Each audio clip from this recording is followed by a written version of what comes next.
This bulletin is brought to you by Good Morning Pihalia. Enjoy the warmth and indulge in the deliciousness. Good morning, good morning.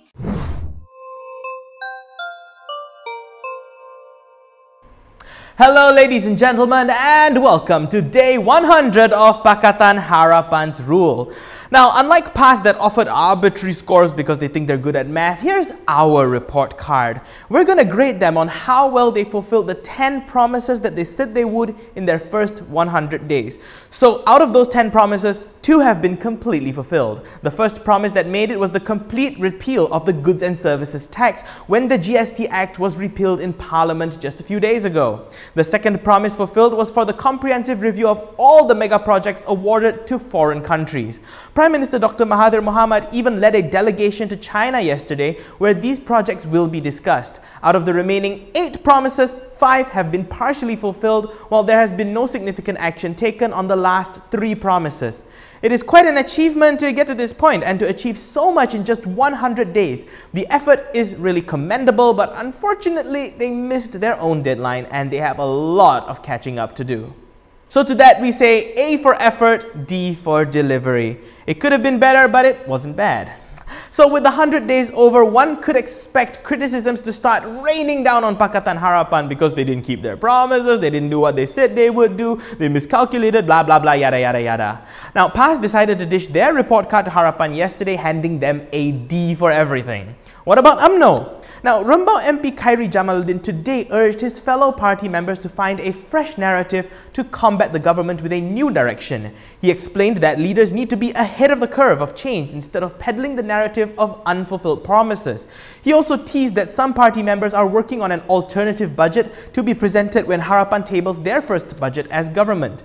Over at Gerakan, their National Legal and Human Rights Bureau Chief Baljit Singh said that it would be fair to give them a report card during the 15th general election and not after just 100 days, since one cannot assess the current government's performance in 100 days, nor can anyone judge whether Barisan Nasional is playing the role of an effective opposition or not in this brief time frame. Do you like speed? I don't mean the drug, I mean going fast. I like going fast. I like getting home in the shortest time possible after finishing work for the day.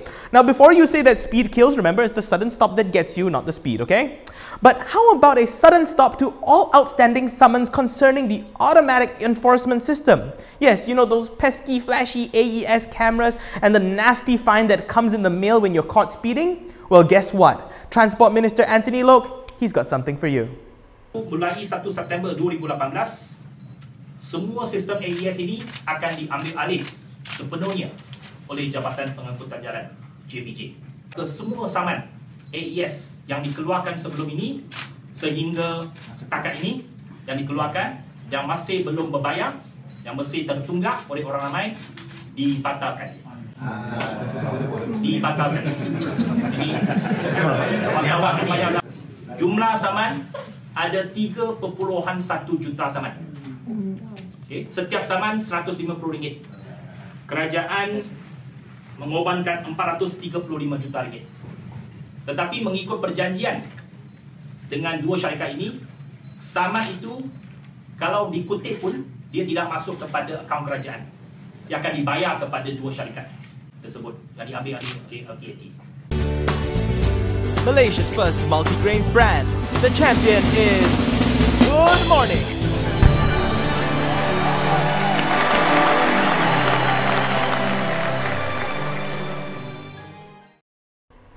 Where in the world is Joe Low? The Penang-born fugitive businessman who goes by the name Low Tek Joe when he's sober has been elusive for a very long time. The Wall Street Journal today, however, reported that he may be seeking refuge in China and living there as a free man.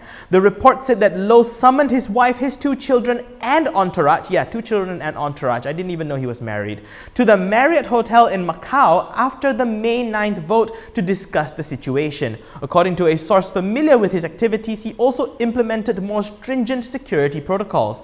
Staff and family members were said to have packed up suitcases of documents as a pair of burly Chinese men worked out Low's logistics on laptops. The report also mentioned that as they left, an aide to Mr. Low wiped down countertops with alcohol to remove any fingerprints. Joe Low then reportedly began moving between hotel suites and luxury apartments in Chinese cities, including Hong Kong and Shanghai, with his family.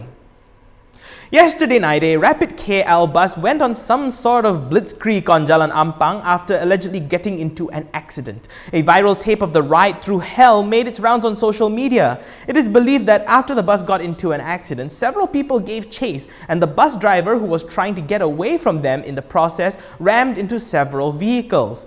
What we know for now is 7 vehicles were badly damaged in the incident. Today, Rapid KL apologized for the incident and said that they will give their full cooperation to the police. They also said that the driver has had a good record in his 2 years of service under the company. Rapid KL Chief Operating Officer Shamsul Rizal Muhammad Yusuf said owners of the damaged vehicles should contact Rapid KL at the telephone number 03-7885-2585 to make claims for damages done to their vehicle. Now we return to the topic of the AES cameras and their dark history in Malaysia to wrap up the news for the day. In case you missed it, Transport Minister Anthony Lok's surprise earlier today is that all unpaid AES summonses up until now will be forgiven. That means they don't need to be paid anymore. Now I want to talk about this. How fair is this? If you have recently been a responsible citizen and, like me, went to pay up for an AES fine recently, how does this make you feel? Is it fair to those who actually paid their summons on a timely basis? Anthony also said that there will no longer be any more discounts or waivers come September 1st, as the enforcement will be much stricter from then on. In fact, we can even broaden the topic. Has the AES really been effective in bringing down the accident rates in our country? If you ask me, the flash is actually pretty damn bright and it can actually be quite distracting on the road. But what about you? What is your take on this? Let's take it to the comments or shout me out on Twitter. Heck, let's start something on Twitter. Let's talk about this. Let's make sure Anthony Lok hears this, because I think the opinion about the AES really should be out there, because there have been a lot of talk about it. Let me know what you think on Twitter or in the comments. Hit like, subscribe, follow and share this video. I am Daniel Anthony. Thank you for watching. Drive safe and have a pleasant weekend.